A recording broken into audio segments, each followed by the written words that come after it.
Okay, here's a water heater. Obviously it's a gas water heater. This is natural gas. And this is a 40 gallon, no, 38 gallons. 38 gallons. And what I'm doing today is I'm actually checking the anode. And I already took it out. It was a struggle to take it out. And I've actually taken this anode out before, checking it before. This water heater was replaced. Oh geez, this thing was installed, I think in 2013. So about 9 years ago. Right now it's 22. Yeah, so about 9 years ago.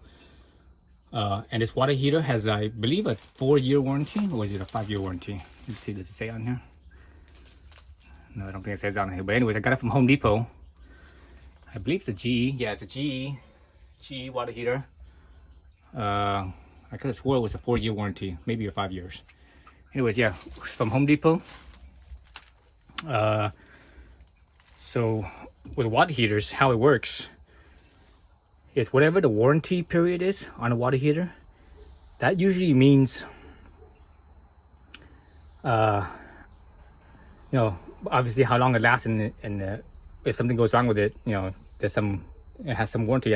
What the warranty covers, I have no idea. If it covers against leaks, or if it covers against the thermocouple, or what the heck, I have no idea.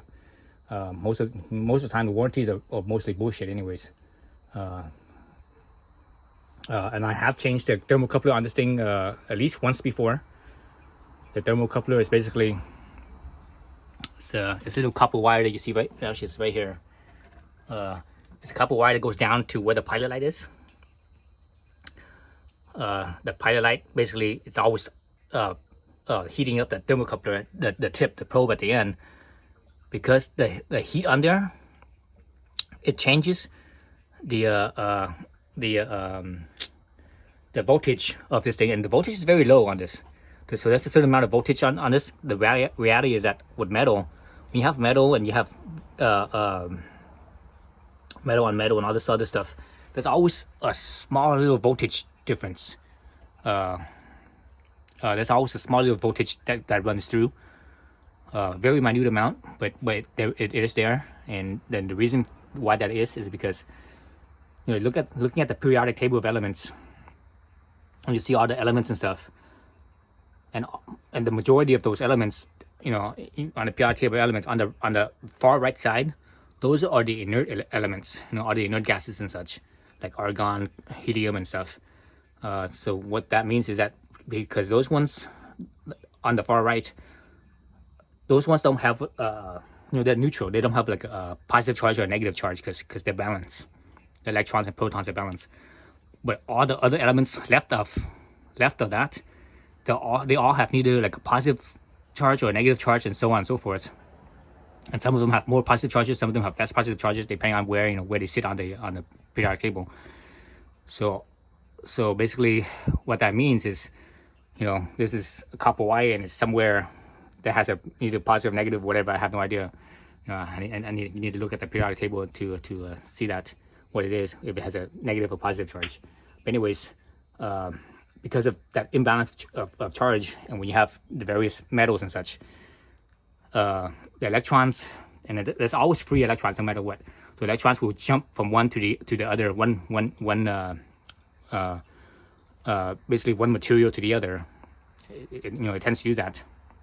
That's the reason why we have galvanic corrosion and such, and why we use anodes, and that's how anodes work as well. And that's what I'm doing today. So anyway, so there's always that current charge there that goes through, and that's how it activates the pilot light, and how it keeps the pilot light on. Basically, the purpose of that is actually to keep the pilot light on. So anyway, speaking of that, the electron charge and stuff, that's how the anode works. And I have a new anode right here. This anode, I believe, if I can remember correctly, I bought this a long time ago, so I don't remember actually. I have the packaging right here. This anode is magnesium. So I have a magnesium anode. So they make magnesium anode. They make aluminum anodes. The magnesium anode is more reactive than aluminum, so basically it wears out faster. So it works a little better than the aluminum, but the thing is, it wears out faster, so you have to check it more often. So anyways, the point of the anode is that because the steel, because this is a steel tank, and inside, for the most part, inside it's porcelain. It's coated in porcelain. The steel inside is coated in porcelain. But but if you ever look inside a water heater tank, if you really look into it or cut it open, look into it, you'll see that the porcelain doesn't really cover everything. Maybe when it left the factory brand new and everything, most of things are covered. But the reality is that it never is. Not everything is coated, and sometimes because it's enamel, it's kind of brittle, so it could crack really easily. So then the water could get to the steel and cause it to rust, right? And that's what rusting is. Rusting is basically the oxygen attaching to the iron to make iron oxide, which is rust, right? So because they're sharing electrons. Remember, it goes back to the electron, and that electron imbalance between most elements. So what the purpose of the anode in a water heater right here that they put in the water heater is that the anode is a sacrificial metal, meaning the anode is actually more reactive than the steel. So instead of the steel corroding or oxidizing, it's the anode that corrodes and oxidizes, right? So, so basically that's essentially it's a chemical reaction, right? Oxidation is corrosion is a chemical reaction, and that reaction happens at the anode instead of the steel of the tank. So basically the anode sacrifices itself so that way it could keep the steel in the tank from corroding. So that's how it works. Okay, and here's my anode that I pulled out. So this one is I'm not sure. I could have swore I know for sure. I checked the anode on this before. That's why I have it marked as a 13-inch right here, the length of it. And I could have swore that I replaced this anode once before. And I think when I replaced it the first time, I replaced it with aluminum. So this one is, I believe, aluminum. And I bought a second one, which is the one that that you see over here, which is magnesium. I want to put this one back, but I don't think I will. And the reason for that is because the head here, because these things, when you put this in, it's like, and looking how low profile this nut head is. It's so low that it's only like, I don't know, maybe 4 millimeters. So it's very low. When I was unscrewing it, and I was using a breaker bar. I was using my breaker bar over here. Using my breaker bar, and I had this big old 6-point socket right here. This particular nut size is 1 inch and 1/16 inch. This nut size here. So because it's so low, and the thing with the breaker bar, it's only the handle's only on one side and not two sides. So when the handle's only on one side, and you're torquing it, what happens is when the nut, let me actually take that out, or let me take this out. When the head, the bolt head, it's twisting. It doesn't just twist, and the twists stay on the same plane as this, because this socket is longer. It's high. The height of it is higher, and you're twisting it. The contact point is right here, but the force is up here, right? The force is up here. So when you're twisting it really torquey, what happens is it kind of tilts a little bit, right? It tilts a little bit. So when I was torquing, just basically just holding both hands actually at the end of the breaker bar, trying to torque it, and it's twisting this way, but also at the same time it's doing this, and that's why it basically it slipped off. So you can actually see where the slippage is right here. There's a point there and there's a point right here. So it basically slipped off. So it sort of rounded out my you can see it better right here. It rounded out slightly rounded out my head here. So that's why I don't want to put this back on, because if I put this back on in the future, I might not be able to take it off. And the anodes are pretty cheap. They're not that expensive. These anodes, they're pretty cheap. So I'd rather just put the new anode on and make sure I have a good head. That way instead. I was using my impact driver. This impact driver is not strong enough. I used to have an impact wrench that was stronger, but I sold it. I shouldn't have sold it. Damn it! And I sold it for cheap too. I sold it for like, I think $50 or something like that. It was like $150, and I sold it for like $50 because I was moving. But anyways, So I tried to use this, but it wasn't strong enough. So I had to use my big breaker bar. So I have my various breaker bars here, and also my ratcheting wrench. So I used the big breaker bar first, the longer one first. Then I didn't have any more room for the longer one, so I had to switch over to the shorter one to move it a little bit more. And then when I felt like I was able to move it enough, I switched over to the ratchet head to take it off.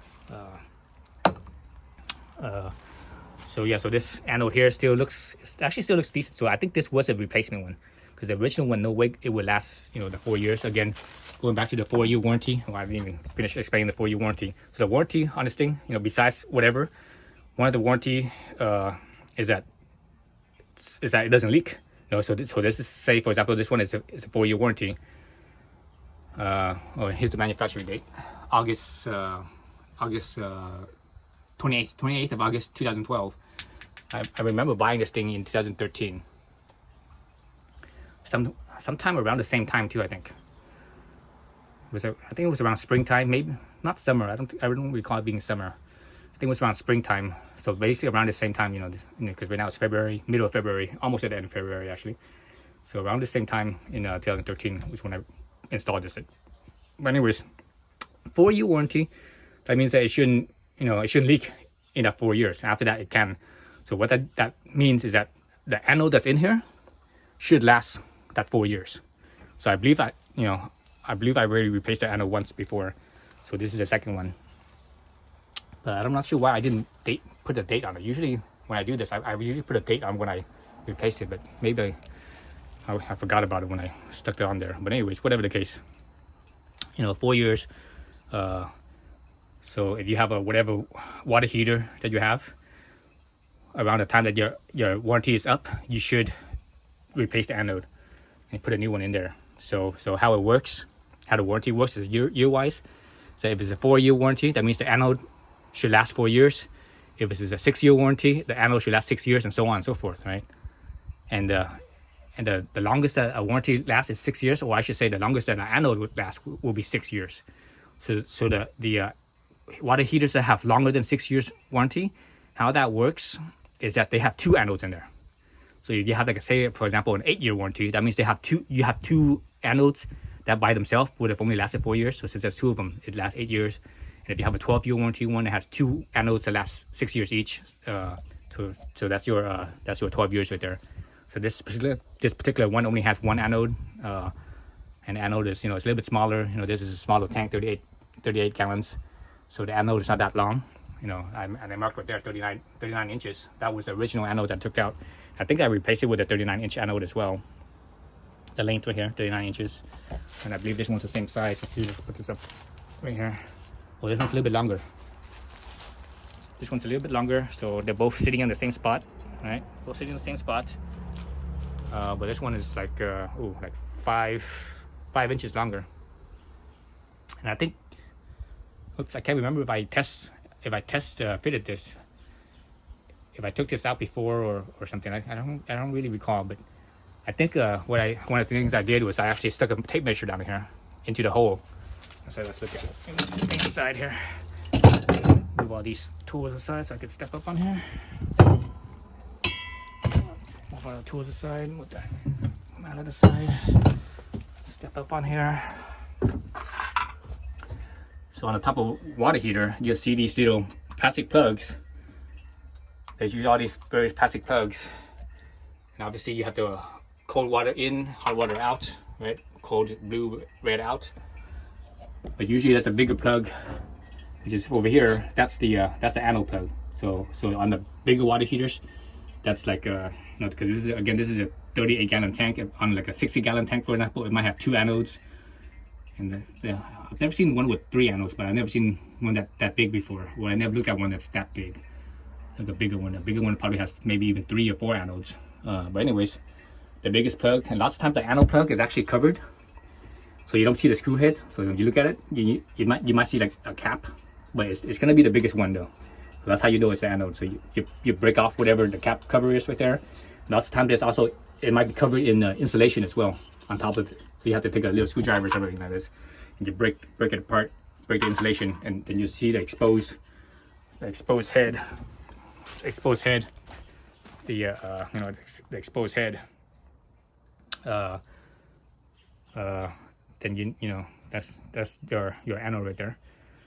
So again, this one is a 1, what was it again, 1 and 1/16, 1 and 1/16 right here. But this one's actually not. This other one, this new one I have, is actually smaller. So I think this newer one is, I believe, a 1 and, let's see, oh, I don't have my other socket with me. I believe the smaller one is a 7/8, I believe. Let me go grab my other socket, because I have a socket specifically for this one as well. When I bought this, I remember ordering a socket for it because it was a different size head. But anyways, so if you want to test your anode length, besides checking the old anode, measuring the old anode, you could just, where the hole is, you could just you know, where the hole on top there is, you could just where the hole on top, you stick a tape measure down there, stick it all the way down until it bottoms out at the bottom. So that's not your length, okay? So because you don't want, the thing is, you don't want the anode to physically touch the bottom of the tank. You want there to be at least 2 inches, if not 4 inches, of space between the bottom of the anode and the bottom of the tank. Better to have like 4 inches. 2 inches might not be enough. And the reason why that is because there's a lot of sediment that builds up in here. And also the anode has a lot of, you know, there's a lot of stuff that comes off. You know, you see how dirty it is. There's a lot of stuff that comes off of it as well. So basically it becomes sediment, and it floats down, you know, it drops down to the bottom, and the sediment builds up. So you don't want the anode to touch those sediments. You always want it to be above that, never to touching, basically at the bottom of it, never to touch anything. So basically the tape measure bottom out and say -4 inches, you should be safe to, you know, whatever length that is. So I think that's what I did with this one right here. That's why this one's a little bit longer than the original one. I think this one is the same length as the original one, and this one is a little bit longer. You actually see how much is worn out. See the width of this right here? It's right there with the threads. This one originally it was like that too. It was like, you know, the width was like that wide. So this one's like halfway worn out already. Maybe it might be a little bit more, because when it's bigger, there's more material. As it gets smaller, there's actually less material, less surface area and such. So when it gets smaller, it actually wears out faster. If there's less material there, less material and less surface area. So when you do this, you obviously want to use some thread sealant. Make sure you use thread sealant. If you don't, it will leak on you. So use thread sealant, and that's one of the reasons why this is so hard to remove. Because the thread sealant that's on here, it causes a lot of